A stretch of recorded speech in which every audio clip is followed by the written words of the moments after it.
नमस्कार प्यारे किसान भाइयों एवं बहनों, बुंदेलखंड कृषि संदेश के दूसरे अंक में मैं डॉक्टर अर्तिका सिंह, मैं डॉक्टर आशुतोष शर्मा आप सभी का हार्दिक स्वागत करते हैं। पिछले अंक में हमने जाना चना, सरसों एवं आलू पर लगने वाले प्रमुख रोग एवं उनके नियंत्रण के बारे में। साथ ही हमने जाना ठंड में पशुओं का बचाव कैसे किया जा सकता है। इसी क्रम में आइए जानते हैं इस अंक के मुख्य अंश के बारे में। आज हम चर्चा करेंगे सरसों में लगने वाले दो प्रमुख रोग तना गलन एवं काला धब्बा रोग, उनकी पहचान एवं नियंत्रण, साथ ही संतुलित पशु दाना मिश्रण तैयार करने की विधियां और रानी लक्ष्मीबाई केंद्रीय कृषि विश्वविद्यालय में आयोजित होने वाले उत्तर क्षेत्रीय किसान मेला, और अंत में हम चर्चा करते हुए आगे बढ़ेंगे मौसम पूर्वानुमान के विषय में। तो आइए शुरुआत करते हैं सरसों से।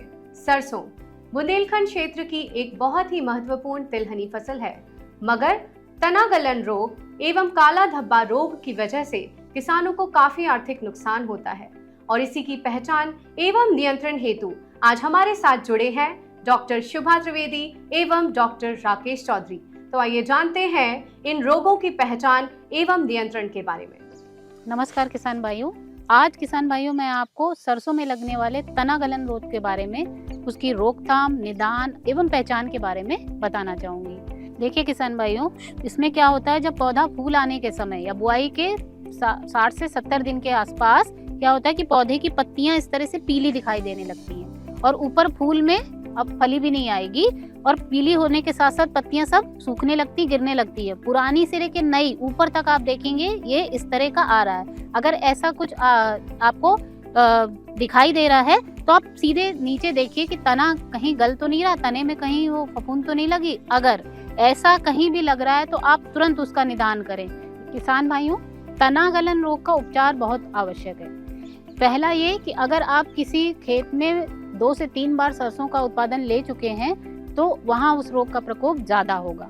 लेकिन अगर हमारे पास एक ही फील्ड है तो हम क्या करेंगे कि हम वहाँ बोने से पहले भूमि को उपचारित करेंगे। अब भूमि उपचारित करने के लिए क्या करना है, हमें गोबर की सड़ी हुई खाद में जो ट्राइकोडर्मा बायो फॉर्मुलेशन आते हैं, बाजार में भी मिलता है, उसको 10 किलोग्राम गोबर की सड़ी हुई खाद में 1 किलोग्राम के हिसाब से उसको उपचारित करेंगे। 15 दिन तक छाया में रखेंगे। जब उसमें सफेद सफेद सा फफूंद दिखेगा, हरा होने लगेगा, तब उसको हम बुआई के लगभग 15 से 20 दिनों के पहले हम अपने खेत में डाल देंगे, और डालने के बाद अच्छे से खेत को जुताई कर देंगे। अब 20 दिनों के पश्चात आप क्या करोगे, जब बुआई का समय आएगा तब भी हम अपने जो बीज हैं सरसों को, उसको हम 5 ग्राम ट्राइकोडर्मा बायो फॉर्मुलेशन प्रति किलो की दर से उपचारित करेंगे। कैसे करेंगे, जो बायो फॉर्मुलेशन है उसका आप पानी में घोल बनाइए, और उससे कम मतलब अगर आपके पास 1 किलोग्राम है तो 100 ml पानी लेके उसमें ट्राइकोडर्मा बायो फॉर्मुलेशन डालिए और उसको उपचारित करके थोड़ी देर रख दीजिए। 4 से 5 घंटे के बाद आप उसको बोने के लिए आपका वो बीज तैयार है, और आप उसकी बुआई कर दीजिए। इसके साथ ही प्रकोप दिखाई देने पर आप मैनकोजेब नामक फफूंदी नाशक का 2 ग्राम प्रति 10 लीटर की में घोलकर उस तने को उपचारित करें जिसमें प्रकोप दिखाई दे रहा है। आज हम बात करेंगे सरसों में लगने वाले काले धब्बे रोग के बारे में। काला धब्बा रोग सरसों में 45 से 50 दिन की फसल के अंदर निचली पत्तियों से शुरू होता है, और इस काले धब्बे रोग को पहचानने के लिए किसान भाई निचली पत्तियों को देखें, उसमें छल्लेदार धब्बे आपको दिखाई देने लगेंगे, और शुरुआत में ये धब्बे छोटे होते हैं जो बड़े होकर आपस में मिलकर पूरी पत्ती पर फैल जाते हैं और पत्ती सिकुड़ जाती है और अंत में पौधे से अलग हो जाती है। इसका अधिक प्रकोप होने पर ये तने पर भी काले धब्बे पानी के सतह के रूप में काले धब्बे दिखाई देना शुरू होंगे, और उसके बाद में ये फलियों पर पहुंचता है। फलियों पर पहुंचने से उत्पादन में 30 से 40% का नुकसान होता है। किसान भाई, काले धब्बे रोग के निदान के लिए उच्च गुणवत्ता युक्त बीजों का उपयोग करें। काला धब्बा रोग अधिक नमी के कारण बढ़ता है, तो पौधों की संख्या घनी नहीं हो, सीड ड्रिल से बुआई करके, और इस रोग को पौधों में नमी आवश्यकता अनुसार ही बनाए रखें, अत्यधिक सिंचाई ना करें। दूसरा, इस रोग के रासायनिक उपचार के लिए प्रोपिनेब अथवा मैंकोजेब किसी भी रसायन का 2 ग्राम प्रति लीटर का उपयोग करके पौधों पर छिड़काव कर सकते हैं। अत्यधिक प्रकोप होने पर इस छिड़काव को दोबारा 10 से 15 दिन के अंतराल पर किया जा सकता है। धन्यवाद। सरसों के बाद अब चर्चा करेंगे पशुओं से संबंधित जानकारी की। पशु आहार, पशुओं के स्वास्थ्य, रखरखाव एवं उनकी उत्पादकता में पशु आहार एक महत्वपूर्ण भूमिका निभाता है। कम लागत में एक अच्छा पशु आहार कैसे बनाया जा सकता है, इसकी जानकारी कृषकों के लिए अति आवश्यक है। कम लागत में अच्छे से अच्छा पशु आहार बनाने के लिए कैसे बनाया जाए, इसकी क्या विधियां हो सकती है, इसकी विस्तृत जानकारी हेतु हमारे साथ जुड़े हुए हैं पशु विशेषज्ञ डॉक्टर प्रमोद कुमार सोनी, जो पशु आहार, उसके मिश्रण और उसकी संतुलित मात्रा के विषय में हमें विस्तृत जानकारी देंगे। सभी पशुपालक भाइयों को मेरा नमस्कार। मैं डॉक्टर प्रमोद कुमार सोनी। आज हम बात करेंगे कि कैसे एक संतुलित दाना बनाया जाए पशुओं के लिए। आपको करना है कि आपके पास जो भी अनाज है, चाहे वो गेहूं हो, ज्वार हो, मक्का हो, बाजरा हो, इसको 35 किलो लेना है। या तो आप ऐसे कर सकते हैं कि केवल एक ही दाना 35 किलो ले लीजिए, या इन सबको मिलाकर 35 किलो बना लीजिए। उसके बाद 32 किलो आपको खली मिलानी है।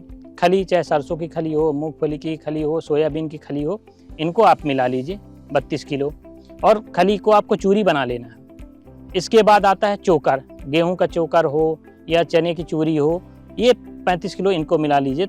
अब इसमें क्या करना है कि बहुत सारे जो किसान भाई बहन अगर दाना बनाते भी हैं तो गलती करते हैं, नमक नहीं डालते। नमक बहुत ज़्यादा जो साधारण नमक आता है, 1 किलो आपको इसमें नमक मिलाना है और 2 किलो मिनरल मिक्सचर मिलाना है।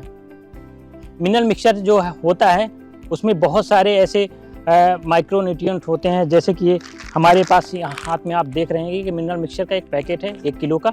इसमें आप देखेंगे तो कैल्शियम है, आयरन है, कॉपर है, आयोडीन है, सोडियम है, मैग्नीज है, सल्फर है, जिंक है, ऐसे बहुत सारे जो माइक्रोन्यूट्रिएंट हैं वो इसमें पाए जाते हैं।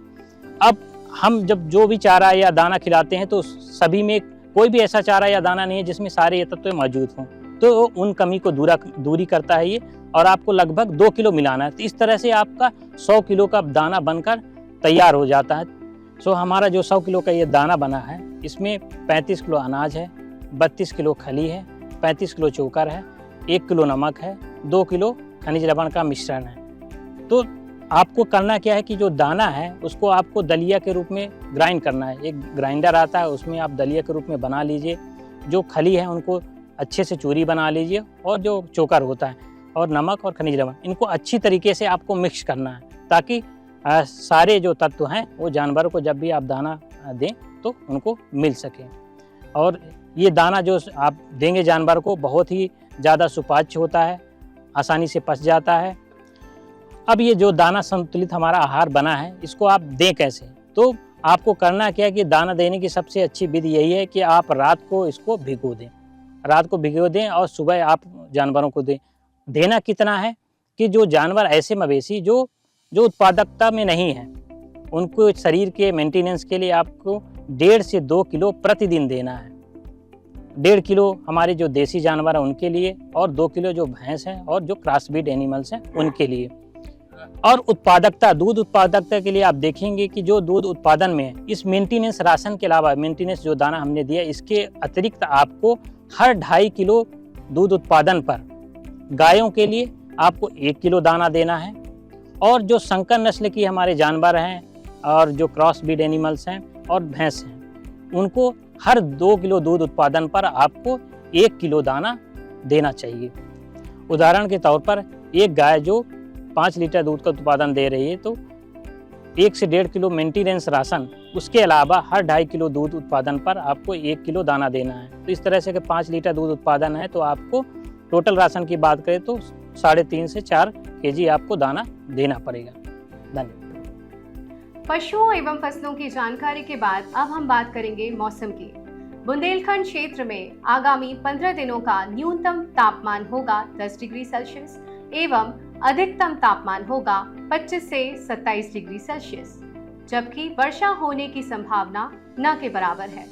अगर हम बात करें गेहूं की, तो सिंचाई का वक्त काफी नजदीक है और 70 से 75 दिन में किसान भाई अपने खेतों की सिंचाई जरूर करें। इस अंक को समाप्त करने से पहले किसान भाइयों से अनुरोध है, विश्वविद्यालय के YouTube चैनल को अधिक से अधिक संख्या में सब्सक्राइब करें, शेयर करें और लाइक करें, और अधिक से अधिक किसानों तक पहुंचाएं, जिससे जब भी कोई नई वीडियो हम इस पर पोस्ट करें तो आप उसे सही समय पर हमसे प्राप्त कर सकें।